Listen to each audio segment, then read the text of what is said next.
Assalamualaikum warahmatullahi wabarakatuh. Perkenalkan saya Diana Desinda dari Institut Kesehatan Medis Ralubuk Pakam Fakultas Kedokteran. Jadi di sini saya akan melakukan review jurnal yang berjudul tentang strategi mitigasi risiko finansial akibat penyakit katastrofik dalam sistem asuransi sosial, yang dimana ini diterbitkan pada tahun 2026 ini. Yang itu dibuat oleh Reni Anggraini, Bentua Novita Ayu, kemudian ada Budi Hartono. Di sini saya akan melakukan penjelasan tentang penyakit katastrofik terlebih dahulu. Di penyakit katastrofik itu penyakit yang membutuhkan biaya yang tinggi serta pengobatan yang lama. Harus ada teknologi yang kompleks tentang medis. Ada teknologi medis yang kompleks. Jadi, sehingga memberikan dampak besar terhadap sistem pembiayaan kesehatan di berbagai negara.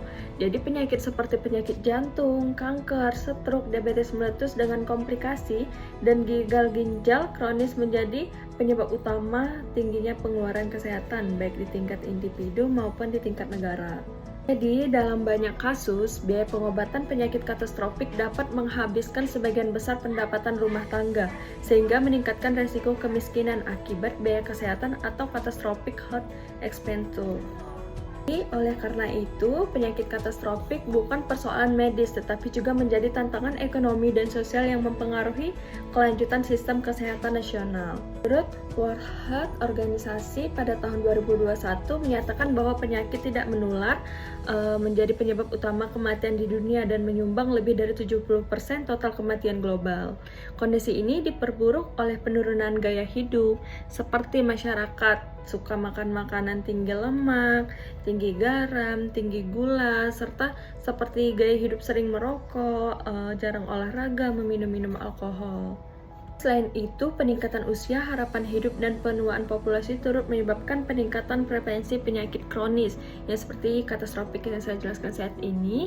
Dalam sistem kesehatan modern, penyakit katastrofik menjadi salah satu penyebab utama meningkatkan total pengeluaran kesehatan nasional. Menjelaskan bahwa pengeluaran kesehatan global terus meningkat setiap tahun dan sebagian besar disebabkan oleh pembiayaan penyakit kronis seperti katastrofik. Di sini saya akan lanjut ke penjelasan metode penelitian. Jadi metode katastrofik penelitian ini menggunakan pendekatan literatur review untuk menganalisis strategi mitigasi risiko finansial akibat penyakit katastrofik. Nah, dalam sistem asuransi sosial, pendekatan ini dipilih karena mampu mengintegrasikan berbagai temuan penelitian empiris dan konseptual, sehingga memberikan gambaran yang komprehensif mengenai pola faktor serta strategi yang relevan dalam pengelolaan risiko finansial.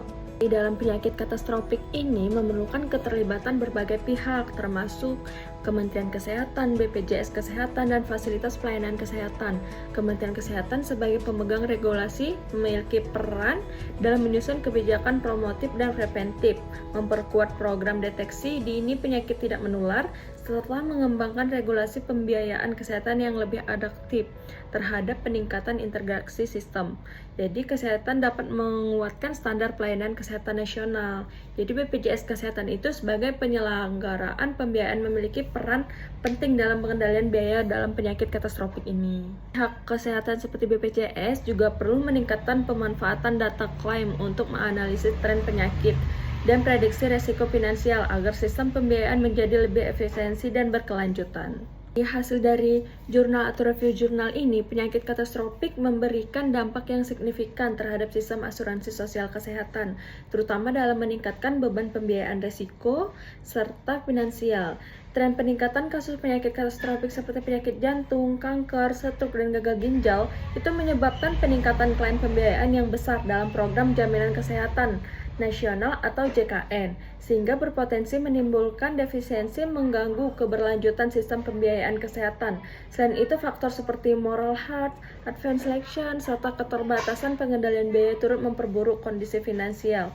Jadi, oleh karena itu, diperlukan strategi mitigasi risiko finansial dan komprehensif dan berkelanjutan strategi yang dapat dilakukan meliputi penggunaan layanan promotif dan preventif. Nah, fasilitas pelayanan kesehatan berperan dalam meningkatkan efisiensi pelayanan penerapan klinik pathway, sehingga penguatan layanan penyakit kronis dengan pendekatan yang terinteraksi diharapkan sistem asuransi kesehatan dapat lebih efektif dalam mengelola risiko finansial dan memberikan perlindungan kesehatan yang optimal bagi masyarakat. Jadi, itu saja hasil dari review jurnal saya saat ini. saya akhiri. Jika ada kesalahan kata saya mohon maaf. Kemudian saya akan mengakhiri dengan Assalamualaikum warahmatullahi wabarakatuh.